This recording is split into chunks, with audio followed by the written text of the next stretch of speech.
Benefits podcast with our host, Tom Quigley from TAG. How are you, Tom? What's going on, man? Oh, not much. Doing well. Yourself? All right. This is a great topic. I love it. All right. Today's great episode because everyone understands the absurdity of $100 aspirin. The goal, we're going to walk through, listeners, why it happens. $100 aspirin. So why does a simple item like aspirin show up on a $98 on a hospital bill, Tom? The hospitals are corrupt as hell. I use myself as an example. I got taken for a neck injury to the hospital, which all they did is checked it out, put a bag of fluids in me. That was it. And they're trying to charge me $1,500 for about an hour and a half stay. And I told them to take a flying leap in a small pond. $1,500 for that. Yeah. So that's where they're getting their money. Go ahead, don't get insured, and then charge you that. And you're insured. So that's I was different. insured. Oh, yeah.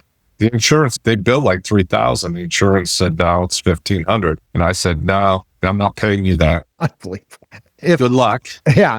If hospitals publish these high prices, why do insurers say employers are getting a discount? They're getting a discount on the network, but it's just a joke. And what's the biggest joke is the individual goes in for tests or whatever, and if they don't have insurance, they used to cut you a deal. Now they're trying to gouge you, saying you owe $50,000 or whatever. Outrageous. Okay. Why can the same scan cost $300 at one facility, but $3,000 at another? Yeah, I had a shoulder MRI, and I did it at a outside vendor from a hospital. The hospital won $2,000. I got it for $250 actually. Yeah. Because they're gouging people, they're able to do, and the insurance companies have their negotiated rate, and they play a game. It's unbelievable. It's just unbelievable. And the insurance companies aren't willing to pay the hospital. That's what's the problem, even though they're supposed to be one and the same. They have all kinds of gimmicks to delay claims, so that's what they do. How do hospital billing structures turn routine visits into 6,000 ER claims?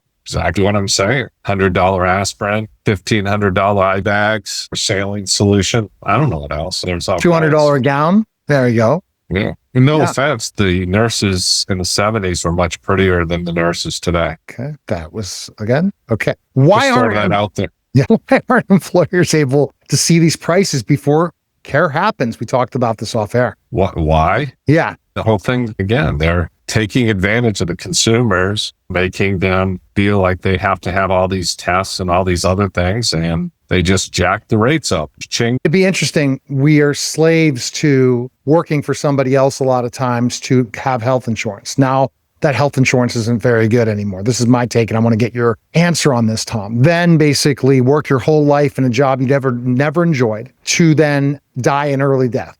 And also find out that why, if they would just open the books and told people from the beginning, these are the costs of all these services. You got to pay this, so stay healthy. Meaning you're going to pay so much in your life and stress from a job just to keep those health benefits and all these different things and be fed all these drugs and different things instead of trying to live a more healthier lifestyle. Well, that's not, take myself. I was born in 68. Health insurance wasn't out of control until 2000. It's all the laws that came in, the HIPAA laws, the Affordable Care Act, the insurance companies becoming stock companies, and it's a different game. And the problem is people look back and they think that they have to work for their health insurance to be there for the rest of their lives, and they don't get it. They don't get it. They don't understand that these laws actually can help them not have that mentality. I just was talking to a couple the other night, and literally I told them, hey guys, you're missing the boat here. Why are you working for my health insurance? Why would you do that? You don't show any income, you get it at no cost. Doesn't matter if you have $5 million sitting in the bank. It's what's on your tax return. See?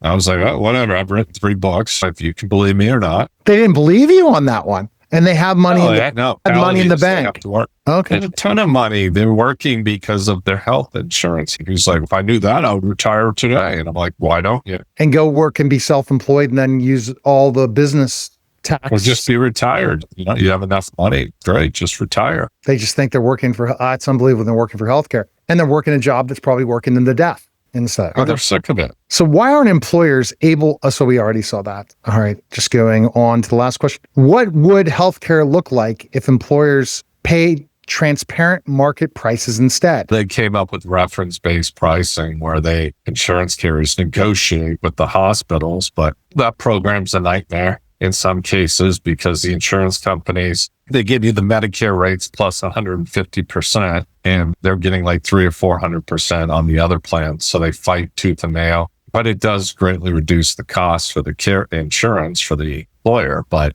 it creates a lot of actually extra work for us, which we have no problem doing. But the problem is there's certain hospitals that won't negotiate as nicely as others. All right. Best place to go to check you out is to go to ClaimLinx and schedule a call with Tom today. Really enjoyed the conversation. We'll talk soon. That was the special simulcast, the Neil Haley Show on the Cutting Edge Benefits Podcast, guys. Take care.